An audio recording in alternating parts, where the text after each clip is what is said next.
السلام علیکم۔ اللہم صلی علی سیدنا محمد وعلی آل سیدنا محمد وبارک وسلم۔ رب اشرح لی صدری ویسر لی امری واحلل عقدۃ من لسانی یفقہوا قولی رب زدنی علما۔ آج کے لیسن میں ہم تا، دال اور طا کی پریکٹس کریں گے۔ آئیے ان کا مخرج سیکھتے ہیں۔ جب زبان کی نوک اور ثنایا علیہ کی جڑ، ثنایا علیہ یہ جو دو سامنے والے دانت ہیں اوپر والے، ان کو کہتے ہیں ثنایا علیہ۔ تو ان کے گمز کو جب لگے زبان کی یہ نوک تو تا ادا ہوتا ہے۔ تا فتح تا، تا کسرتی، تا دمہ تو۔ تا لائٹ لیٹر ہے، تبت تبت، ذالک الکتاب، ذالک الکتاب، والتین والزیتون، والتین والزیتون۔ دال کا بھی سیم مخرج ہے۔ جب زبان کی نوک جو اوپر والے دو سامنے والے جو دانت ہیں ان کے مسوڑوں کو لگے تو دال ادا ہوتا ہے۔ دال ایک ہارڈ لیٹر ہے۔ دال فتح دا، دال کسرہ دی، دال دمہ دو۔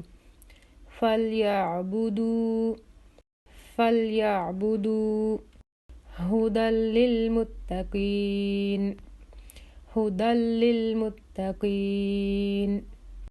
قُلْ هُوَ اللَّهُ أَحَدٌ، قُلْ هُوَ اللَّهُ أَحَدٌ۔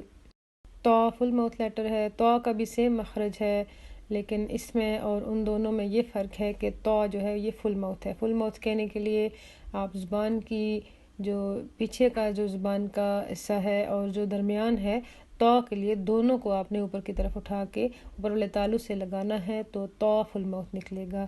یہ اس کی کوالٹی ہے اور اس کا وہی سیم مخرج ہے۔ جب زبان کی نوک یہ سامنے والے جو دو دانت ہیں ان کی جڑ کو لگے تو طا ادا ہوتا ہے۔ طا فتح طا، طا کسرہ تی، ہارڈ لیٹر ہے۔ طا دمہ تو۔ وَطُورِ سِینِین، وَطُورِ سِینِین، اهْدِنَا الصِّرَاطَ الْمُسْتَقِيمَ، اهْدِنَا الصِّرَاطَ الْمُسْتَقِيمَ، اهْدِنَا الصِّرَاطَ الْمُسْتَقِيمَ۔ اطعمہم، باؤنس کرنا ہے جب یہ سکون کی حالت میں ہو۔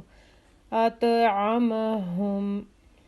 اگلی ویڈیو میں زا، سین اور صاد کی پریکٹس کریں گے انشاءاللہ۔ تب تک السلام علیکم۔